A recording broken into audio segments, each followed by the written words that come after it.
Hey everybody, it's Lon.TV, and I'm really excited because I finally got some time to show you this game console that is now 20 years old. It's just remarkable how fast time flies. This is the Panasonic 3DO multiplayer, and this came out in October of 1993. I got it in October of 1994 because the price initially was over $700, I believe. It was a really expensive console. I bought it for about half that when they reduced the price on it. But what this was really the first 32-bit console that had some real horsepower and some real 3D chipsets behind it. Because back then, at that point, we had the Sega CD, the Sega Genesis, of course, which that was attached to, and the Super Nintendo. But this was before the Sony PlayStation and the Sega Saturn and all of the 3D accelerated hardware. This was really a high-end machine for its day. And when the price came down, I jumped to pick one up. And I'll show you what it looks like with the software in a minute. But let's take a look at the hardware. The first thing to know, I'm going to boot it up also just so you can see what it looks like here. It is going to make some noise because it has a fan on it. And it was the first game console that actually had a fan, which I thought was really cool to have a game console so powerful that you needed a fan to cool it off. So here's the front. It has a tray-loaded CD, and it still works. I think a lot of these have started to fail recently. This is a double-spin CD-ROM, so it reads at 300K bytes per second, so it's pretty slow by today's standards, but well enough for the games that it played back then. Not much on the side here besides the fan. There is some more air intakes here. It had a lot of options for connecting it to your television. It has S-Video built in, which is how we're going to connect it to our scaler to run through our video system. And it has composite video, stereo audio. It has an old RF connection here, so for TVs at the time, not a lot of TVs had all these connectors on it at that time, so you had a way to plug it in through your antenna jack on there. There's an expansion port here, which was never really utilized. I think there was one memory card expansion or something you could get for it. And there was a larger AV expansion on the side here. And I guess they had, I think it's a card, that's a little plug, yeah, it's a little pin out there. They had I think an MPEG movie player in the Japanese market, but not in the United States. There was a rumored M2, like a massive expansion system that they were going to introduce, but they ran out of money and it never came to be. Now, 3DO was a company that designed the hardware, and then they licensed the hardware out to other companies to manufacture them. So this particular model was made by Panasonic. Panasonic made two different versions of this. There was this expensive one and a less expensive one that was a top loader.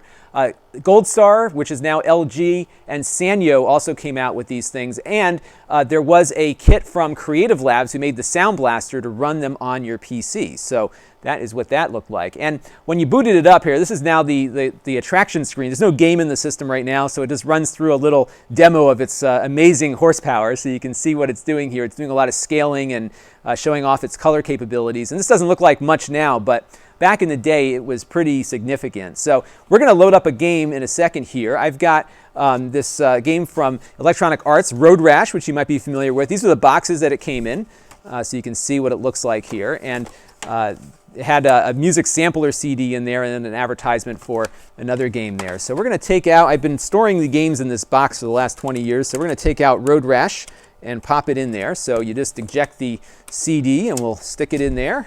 It takes a while to boot, so if it takes a little bit longer than I'd like, I will go ahead and do a little fast forward here. But as you can see, it takes a minute to read the disc. This disc is a little scratched up, so hopefully it has survived the test of time. And while that's booting, I'm going to switch back to my other camera here and show you the controller. And this is it. It has 3 buttons on board, 2 trigger switches on the top. And it has a daisy chain port to it because there's only 1 controller port on the system. But what you did if you wanted to add more controllers, you just keep plugging them into each other and you could have up to 8 connected that way. The headphone jack was on the bottom of this as well, so you could put stereo music through the system that way.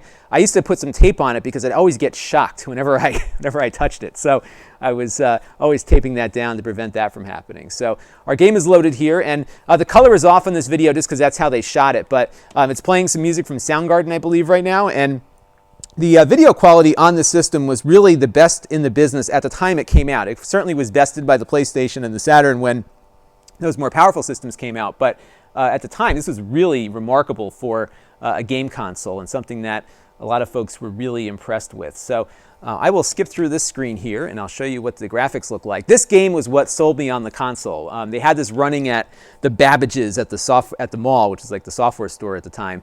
and I was really impressed with that. It also supported Dolby Surround, so if you had one of those Dolby home theater systems back then, which are still around now. Now it's Dolby Digital and DTS, but Dolby Surround worked, and it was really cool to have like your home theater going and being able to hear things out of all the different speakers, and that was also a first because none of the other systems at the time supported that. Load times are a little long just because it took a while for things to load up here, so we'll just go into thrash mode, which I think gets us on the road a little bit quicker. We'll choose the city. What was really neat was that all of my save games were still working on this, which I was really impressed with. So I'm going to turn the sound on too so you can hear once this goes by. If I have any music playing that is owned by anyone other than me or a company I have rights to, I get pulled off of YouTube, so I'm being very careful not to violate any copyright here. So we're going to switch on the sound, and it is loading again. The loading times were not insignificant. This was a time when you kind of accepted that you were running a CD-based game and you're going to have to wait for it to load. So we will allow this thing to boot up. So now here we are. Now these graphics don't look like much these days, and I even forgot how to play this game. They just don't look like much these days, but back then this was a really remarkable game console, and it was a very impressive way to play a video game at home, because really up until then this kind of 3D graphics was not available on a home console. There was certainly attempts at it, but through cheats and other things, but this was really a legit 3D accelerated home video gaming experience. So that was where that came in. So we just fell off our bike there. So it's a little hard to play because I'm running through a scaler and there's a bit of a delay in getting things up and running, but you get a sense of what the graphics were. And at the time in 1994, when you saw this playing on a software store display, it was really impressive to see. So we're going to boot up a couple of other games that I felt define the system now as well. We're going to go next to FIFA Soccer. Now 3DO had a really good and tight relationship with Electronic Arts because its founder, Trip Hawkins, left the company to start 3DO. So there was a lot of relationships that were established there. And this is FIFA International Soccer, and you can still buy the FIFA games today. This one will not look as impressive. However, at the time, my college roommates and I were just like totally in awe of this game just because it had so much flexibility in how you can play the game and how you can see it. So we're going to skip through some of this stuff here. It takes a while to get into these games too, because there are, again, a lot of loading times that you have to contend with. So we'll get through the little opening screens. And a lot of times with these games too, they were trying to show off all their video rendering capabilities. So you had to sit through all these video cutscenes and bang your head against the wall until things loaded up. So here we have to go through a little flyover of the stadium just because they can do it. This was pre-rendered, by the way, so this was not this particular screen here is not the system, but because the video quality of the video playback was so good, they could get away with running these clips pre-rendered. So we're going to go and do an exhibition match here, and we'll just kind of go through as quickly as we can. And one thing you'll notice this game lacks is an announcer. So although it had some horsepower, they didn't really work in the play-by-play. So you've got a really kind of a raw soccer experience to it. And now by today's standards, this doesn't look like much. The frame rate isn't so great.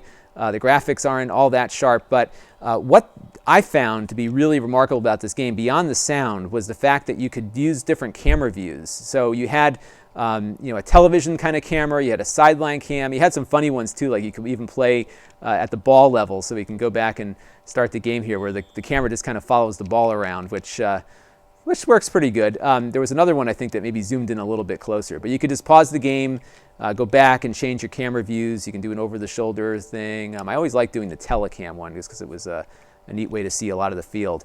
And what's cool is that the crowd was reactive, and if you had this on a home theater system with Dolby Surround, you would actually hear the crowd in the background, which was really cool. So and here I'm already losing to Brazil here.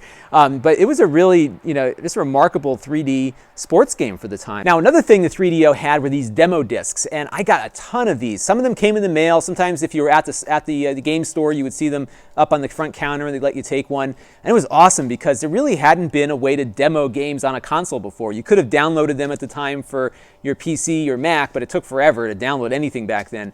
So it was neat to be able to get these discs in the mail and just kind of play away with them. And so this was what these look like, and they had a little layout as to what was in there and a little thing there. So we'll pop this in and see what's on this one. I haven't played this in a while.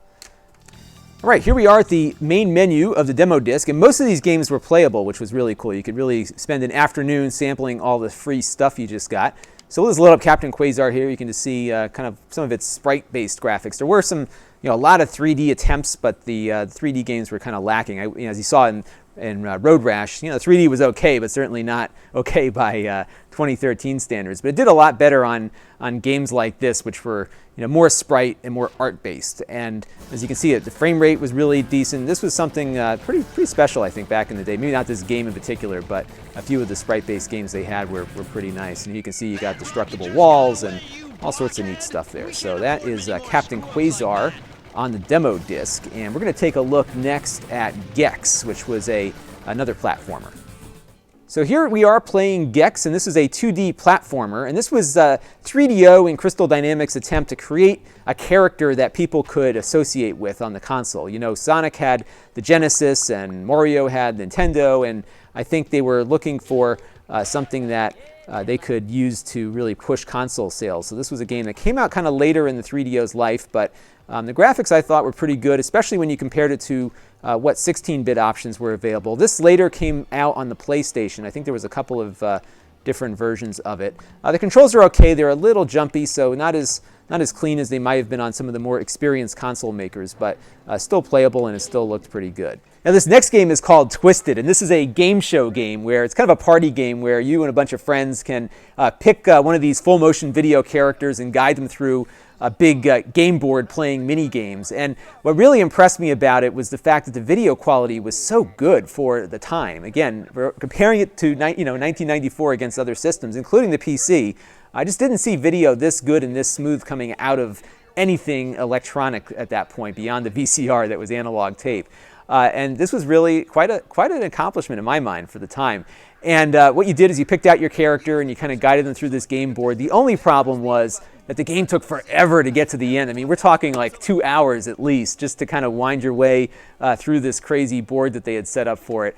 But you would pick your character here and then be on your way. They had a little Pez guy who was Mr. Fez, I think, because I couldn't use the Pez name. And you could just pick him and walk through the whole game. It was pretty fun. It was something that anybody could play. It was a really neat family fun game and something that I really enjoyed. There was also another game called Zadnos: The People's Party, which was a kind of a spoof of a totalitarian state and a game show that would allow you to earn your freedom, or at least whatever their vision of your freedom would be. It was also equally fun. Didn't take as long to play, and I really liked playing this one with my friends as well, too. So two great games that were game show games that I really haven't seen an equivalent for on other systems even now. These two were really unique and special to the 3DO. We're going to show you one more game, which was the quintessential driving game of the era.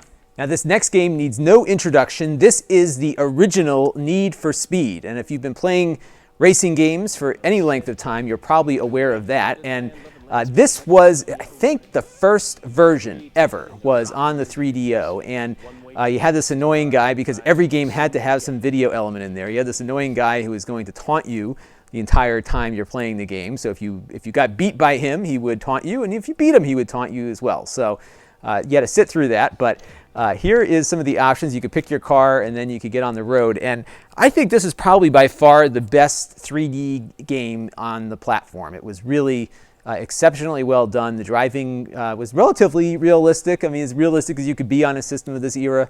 And you got some cool photos of Dodge Vipers before you started. So it looks similar to Road Rash, but the graphics were better. And I think you could change your camera angle to the outdoor view, which I think a lot of the Need for Speed games now kind of default to that. But you could drive around here. I'm just going to drive briefly here and then smack into something so you could see the car crash physics on it. There was also a mode where you could, actually it looks like I'm in that mode now, you could have manual shift on it too, so had some realism there. And of course the frame rate is what it is. We are presumably going over almost 100 miles an hour right now. It doesn't look like it, but at the time it really felt like we were going that fast. One of the cars could hit 200, which I was always eager to try to get the car. I think it was like one of the Lamborghinis or something that would do 200. And let's see if we can get a good crash going here. One of the things that would happen would be when you crashed, it would just, the physics were good for the, again, for the time. I keep using that as a disclaimer. But the physics were actually decent, and the car would, kind of flip over and do some neat stuff there. So let's see if we can get to be able to hit something here. running with a bit of a delay. I'm on a scaler, which allows this to be projected in real time on my video system here. But you know, the graphics are really good, and it was really quite the game for its day. Here we go. So no vehicle damage, but you got some nice flips, and then you'd have to start over again. So those are the games. Now, there is one other thing you could do with it, and that is take music CDs and put them in and play them, which, you know, doesn't sound all that high tech, but what it would do with the CDs, I thought was really cool, and a lot of my friends did too. So we're going to pop in an audio CD of some music that is, I believe, Creative Commons. So these are some local bands in my area, so hopefully we won't get dinged on the content ID front, as so many people have been at the moment, unfortunately. So we can just hit the play button here and start playing, and you know, it does this neat little thing with the graphics here. But what happens when we hit this button here? Well, let's see. I think it's one of these buttons.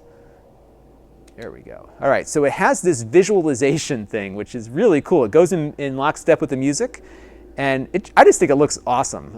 And it would do different things depending on what you were listening to. And this was, again, kind of a unique thing for the time. You could put those little EQs back in there if you wanted to, the little bouncy shapes, or you could go back to this. And it would just kind of run through this random visualization, but it was tied to the music. So what it was hearing was impacting how this would look on your screen, and it would go through a different cycle of colors, and then it would do some like 3D zooming things, and here goes the zooming part. So overall, it's just a cool way to listen to music. So that's my review of the Panasonic Real 3DO Interactive Multiplayer, and I got this in 1994, 19 years ago, and it is still working great, and I'm really happy that it is. I hadn't taken it out and played with it in a while, so I'm actually happy that it's still working, which is good. The games have held up very well over time, at least physically. Of course, they look quite a bit dated now in 2013, but that's to be expected. If you want to experience the 3DO but didn't own one, you can. If you have a Windows computer, you can download the 4DO emulator, which runs most of the games pretty well. So you can find that, and I'm sure the games won't be too hard to find either. So if you want to see more of this, drop me a note in the comments below, or send me a note on Google+, and I will do whatever you want me to do with it. I have a lot of games that I didn't show you, so I can show you more, or maybe even do a live Q&A or something like that. This is Lon.TV, and thanks for watching.